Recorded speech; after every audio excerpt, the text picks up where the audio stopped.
Déjenme ser honesto desde el principio. Yo no morí siendo billonario en el sentido estricto de la palabra, pero construí una fortuna considerable partiendo de absolutamente nada. Y más importante aún, los principios que desarrollé crearon billonarios. Warren Buffett, mi estudiante más famoso, aplicó exactamente lo que le enseñé y se convirtió en uno de los hombres más ricos de la historia. Así que, cuando hablo de consejos que crean riqueza extraordinaria, no hablo de teoría. Hablo de principios probados que transformaron mi vida y la de muchos otros. Y quiero empezar con algo que pocas personas saben sobre mi historia. Cuando tenía 9 años, mi familia cayó en la pobreza más absoluta. Mi padre había muerto. El negocio familiar quebró. Mi madre, desesperada, perdió nuestros últimos ahorros especulando en el mercado de valores durante el pánico de 1907. Conocí el hambre. Conocí la vergüenza de no tener suficiente. Conocí el miedo de no saber si habría comida mañana. Desde ese abismo, construí todo lo que llegué a tener. No heredé nada. No tuve contactos privilegiados. No recibí capital inicial de nadie. Solo tenía mi mente y una determinación feroz de nunca volver a ser pobre. Los 10 consejos que voy a compartir son los principios que me guiaron en ese camino. No son trucos ni atajos, son verdades fundamentales sobre el dinero y la inversión que, aplicadas con disciplina durante décadas, producen resultados extraordinarios. Primer consejo: tu mayor enemigo eres tú mismo. Este era el consejo más importante de todos, y por eso lo pongo primero. Podía enseñarle a alguien todo sobre análisis financiero, valoración de empresas y construcción de portafolios. Pero si esa persona no podía controlar sus propias emociones, todo ese conocimiento era inútil. El mercado no era el enemigo. Las recesiones no eran el enemigo. Ni siquiera los estafadores eran el verdadero enemigo. El verdadero enemigo vivía dentro de cada inversor. El miedo, la codicia, la impaciencia, el orgullo. Vi a hombres brillantes arruinarse porque no podían controlar su codicia. Compraban más y más cuando los precios subían, convencidos de su propio genio, hasta que el mercado se volteaba y los destruía. Vi a hombres igualmente brillantes arruinarse porque no podían controlar su miedo. Vendían en pánico durante las crisis, cristalizando pérdidas que habrían sido temporales si hubieran mantenido la calma. Yo mismo caí en estas trampas en mis primeros años. Durante la euforia de los años 20, me dejé llevar por el optimismo general. Sabía que los precios estaban inflados. Sabía que el mercado era peligroso, pero la codicia nubló mi juicio y mantuve posiciones que debería haber reducido. Cuando llegó el crash del 29, pagué el precio. Perdí cerca del 70% del valor de mi sociedad. Fue devastador, pero también fue educativo. Aprendí que conocer los principios correctos no era suficiente. Había que tener el temperamento para aplicarlos incluso cuando todo el mundo hacía lo contrario. Desde entonces, trabajé tan duro en mi disciplina emocional como en mi conocimiento técnico. Desarrollé reglas y sistemas que me protegían de mis propios impulsos y enseñé a mis estudiantes que el autocontrol era la habilidad más valiosa que podían desarrollar. Segundo consejo: nunca pierdas dinero. Este consejo sonaba obvio hasta el punto de parecer tonto. Claro que nadie quería perder dinero, pero la profundidad estaba en las implicaciones. La mayoría de los inversores pensaban primero en cuánto podían ganar. Yo pensaba primero en cuánto podía perder. Esta diferencia de enfoque cambiaba completamente las decisiones que tomaba. Cuando evaluaba una inversión, mi primera pregunta no era ¿cuál es el potencial de ganancia? Era ¿qué pasa si estoy equivocado? ¿Cuánto puedo perder en el peor escenario? ¿Cómo me protejo contra ese escenario? Esta mentalidad me llevó a desarrollar el concepto de margen de seguridad. Nunca pagaba el precio completo por nada. Siempre buscaba comprar con un descuento significativo respecto al valor real. Ese descuento era mi protección contra errores y sorpresas negativas. La matemática respaldaba este enfoque. Si perdías 50% de tu capital, necesitabas ganar 100% solo para volver al punto de partida. Las pérdidas grandes eran extraordinariamente difíciles de recuperar. Por eso evitarlas era más importante que buscar grandes ganancias. Recuerdo el caso de Northern Pipeline que mencioné muchas veces. Cuando descubrí esa oportunidad, las acciones cotizaban a $65, pero la empresa tenía activos líquidos de más de $95 por acción. Incluso si todo lo demás salía mal, era casi imposible perder dinero a ese precio. Eso era invertir con margen de seguridad, buscar situaciones donde las probabilidades estaban tan a mi favor que perder era extremadamente difícil. Tercer consejo: el precio es lo que pagas, el valor es lo que recibes. Esta distinción era fundamental y sorprendentemente ignorada por la mayoría de las personas. El precio de una acción fluctuaba constantemente, determinado por las emociones de millones de participantes del mercado. Subía cuando la gente estaba optimista, bajaba cuando estaba pesimista. A veces cambiaba drásticamente sin ninguna razón fundamental. El valor de una empresa, en cambio, cambiaba lentamente, determinado por factores reales como las ganancias, los activos, la posición competitiva. Una empresa no se volvía 50% más valiosa porque su acción subía 50% en una semana. El inversor inteligente compraba cuando el precio estaba significativamente por debajo del valor, vendía o evitaba cuando el precio estaba por encima del valor, ignoraba las fluctuaciones de precio que no reflejaban cambios en el valor fundamental. Para ilustrar esto, creé la metáfora del señor mercado. Imaginaba al mercado como un socio emocionalmente inestable que todos los días me ofrecía comprar mi parte del negocio o venderme la suya. A veces sus ofertas eran ridículamente altas, a veces ridículamente bajas. La clave era entender que no tenía obligación de aceptar sus ofertas. Podía simplemente ignorarlo cuando sus precios no reflejaban el valor real. Solo hacía negocios con él cuando las condiciones me favorecían claramente. Esta mentalidad me liberó de la tiranía de las fluctuaciones diarias. Mientras otros entraban en pánico o euforia con cada movimiento del mercado, yo mantenía la calma porque sabía que el precio y el valor eran cosas diferentes. Cuarto consejo: invierte solo en lo que entiendes. Este consejo era simple pero extraordinariamente poderoso. Me salvó de innumerables errores y pérdidas. Si no podía explicar en términos simples qué hacía una empresa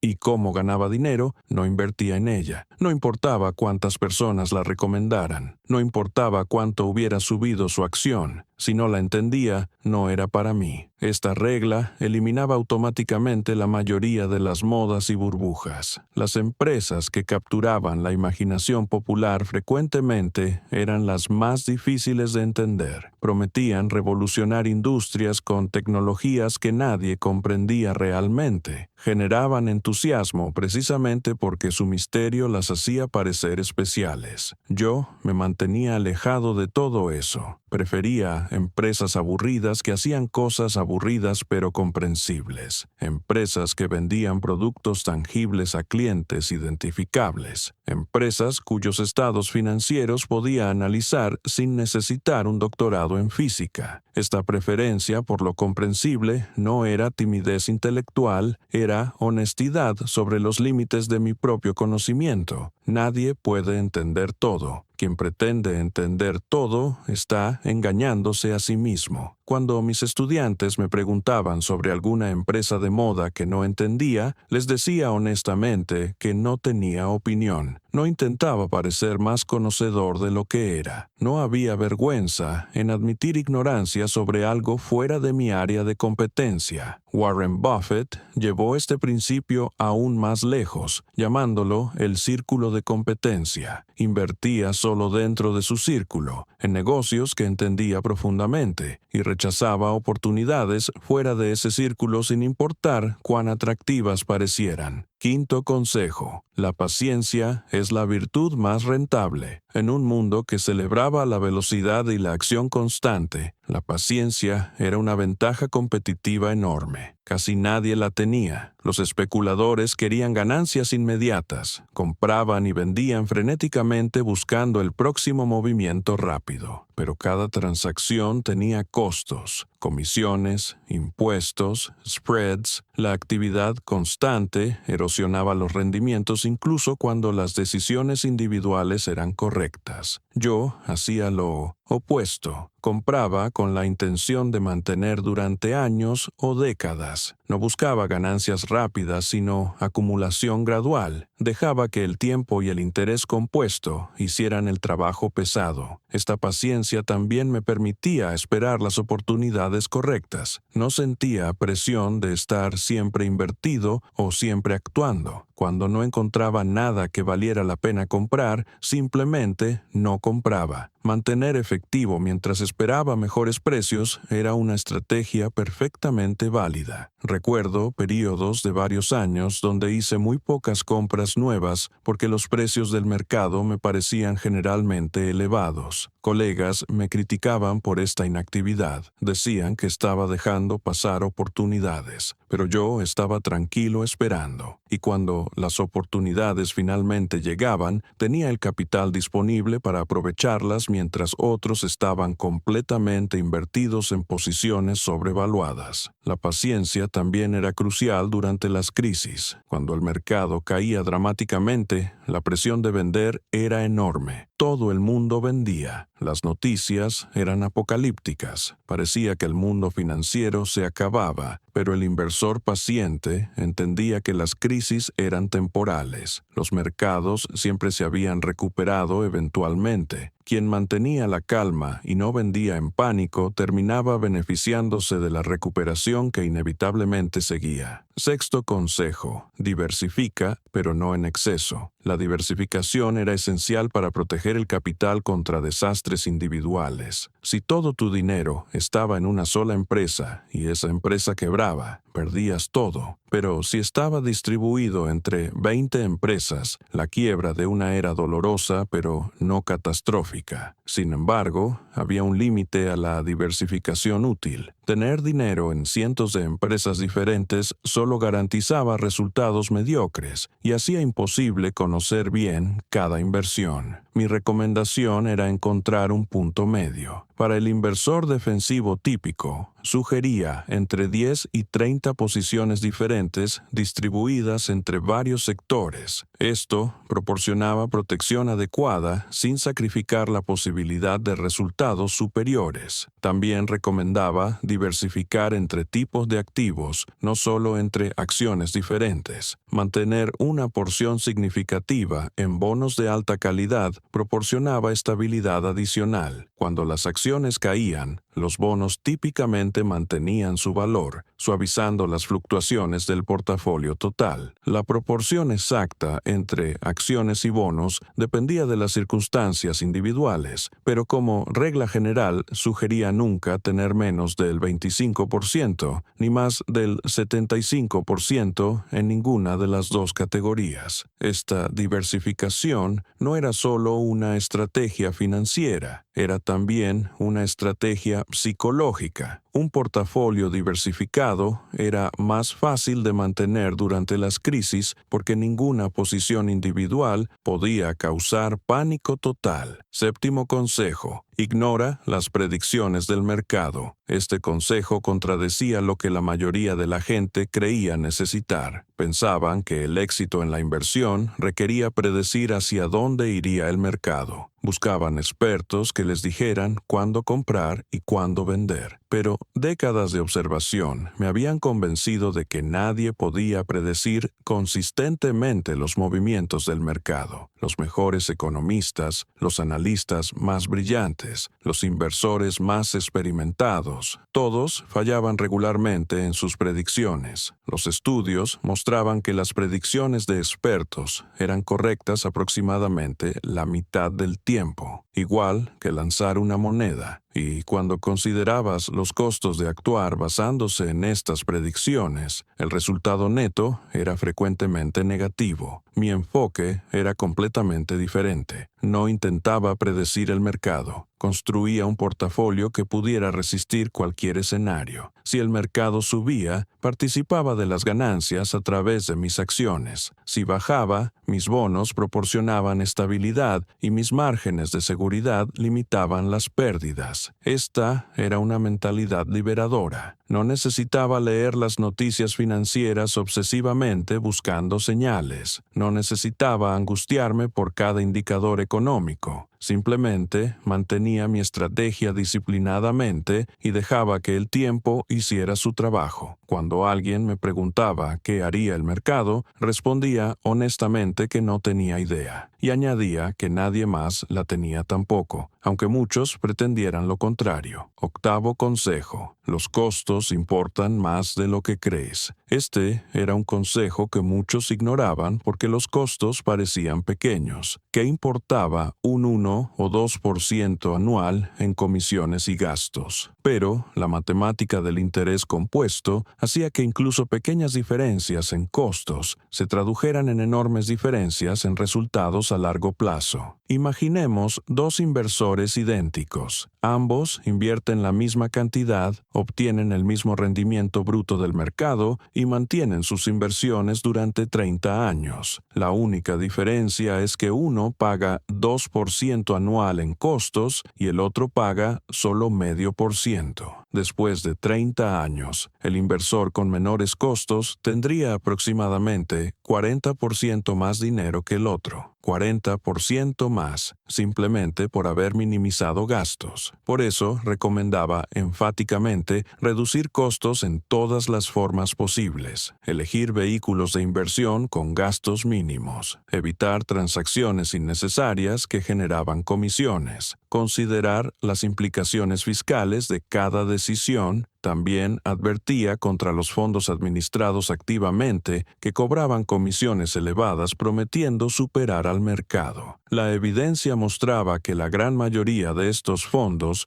no cumplían su promesa después de considerar sus costos. Los inversores terminaban pagando más por obtener menos. Para muchos inversores, la mejor opción era un simple fondo indexado con costos mínimos. No era emocionante, no hacía sentir especial a nadie, pero a largo plazo superaba a la mayoría de las alternativas más costosas. Noveno consejo: aprende de tus errores, pero más de los errores ajenos. Todos cometíamos errores. Yo cometí muchos durante mi carrera, pero la diferencia entre quienes construían riqueza y quienes la destruían estaba en cómo respondían a esos errores. El inversor sabio analizaba cada error cuidadosamente. ¿Qué había salido mal? ¿Fue un error de análisis o un error de ejecución? ¿Qué podía aprender para evitar errores similares en el futuro? Llevaba un registro de todas mis decisiones importantes, incluyendo el razonamiento detrás de cada una. Periódicamente revisaba este registro, especialmente los fracasos. Era humillante, pero invaluable. Me mostraba patrones en mis errores que no habría notado de otra manera. Pero aún más valioso era aprender de los errores ajenos. Cada crisis financiera dejaba un rastro de víctimas cuyas historias contenían lecciones importantes. Estudiar estas historias permitía aprender sin pagar el precio personalmente. Dediqué considerable tiempo a estudiar los grandes desastres financieros de la historia. El pánico de 1907 que arruinó a mi madre. El crash de 1929 que casi me arruina a mí. Las burbujas y colapsos que se repetían década tras década. Lo sorprendente era cuánto se repetían los patrones. Las causas específicas variaban, pero los errores humanos subyacentes eran siempre los mismos. Codicia excesiva, endeudamiento imprudente, ignorancia disfrazada de sofisticación, confianza ciega en que esta vez era diferente. Conocer estos patrones me ayudó a reconocerlos en tiempo real y evitar caer en las mismas trampas. Décimo consejo: la riqueza es libertad, no ostentación.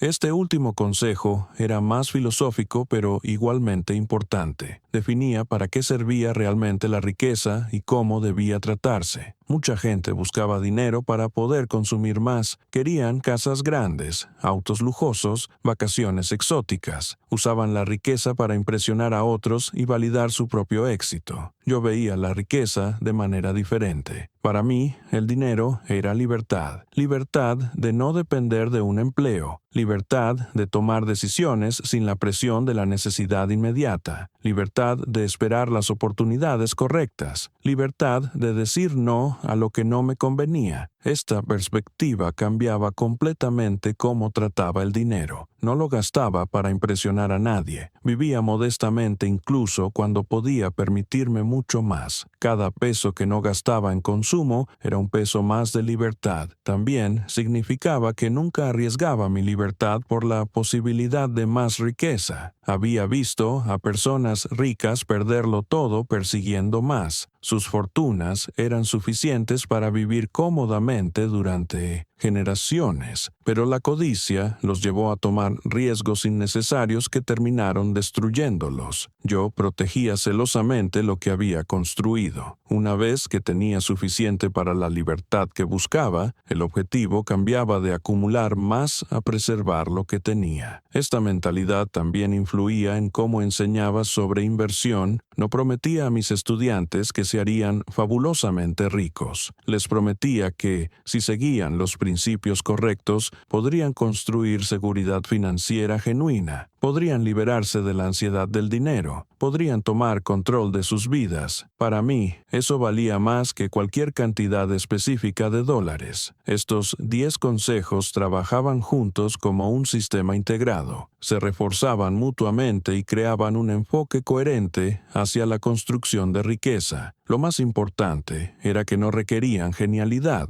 Cualquier persona de inteligencia normal podía entenderlos y seguirlos. Lo que se requería no era capacidad intelectual extraordinaria, sino disciplina y paciencia aplicadas consistentemente. Esa era la belleza del enfoque. No dependía de ser más inteligente que los demás, dependía de ser más disciplinado. Y la disciplina era algo que cualquiera podía desarrollar con práctica. Seguir estos principios no garantizaba hacerse billonario. Muchos factores fuera de nuestro control influían en los resultados, pero sí garantizaban maximizar las probabilidades de éxito financiero y minimizar las probabilidades de desastre. Warren Buffett aplicó estos principios mejor que nadie y se convirtió en uno de los hombres más ricos del mundo. Otros construyeron fortunas más modestas, pero igualmente transformadoras para sus vidas. El punto no era compararse con los resultados de otros, sino compararse con lo que habría ocurrido sin estos principios. Y en esa comparación, el valor del enfoque era innegable. Mis 10 consejos no eran secretos guardados celosamente. Los publiqué en libros que cualquiera podía comprar. Los enseñé en clases que cualquiera podía tomar. Los compartí con quien quisiera escuchar, y sin embargo, la mayoría de las personas no los seguía. Preferían la emoción de la especulación sobre la disciplina de la inversión. Preferían las promesas de riqueza rápida sobre la realidad de la acumulación gradual. Preferían seguir a la multitud sobre pensar independientemente. Esa era su elección. Pero para quienes eligieran diferente, para quienes tuvieran la sabiduría de ver el valor en la paciencia y la disciplina, el camino estaba claramente marcado. Los principios funcionaban. Lo demostraron en mi vida y en las vidas de quienes los adoptaron. Solo hacía falta tener el coraje de aplicarlos cuando todo el mundo hacía lo contrario. Ese coraje era lo único que no podía enseñar. Tenía que venir de adentro de cada persona, pero para quien lo tuviera, las recompensas estaban esperando.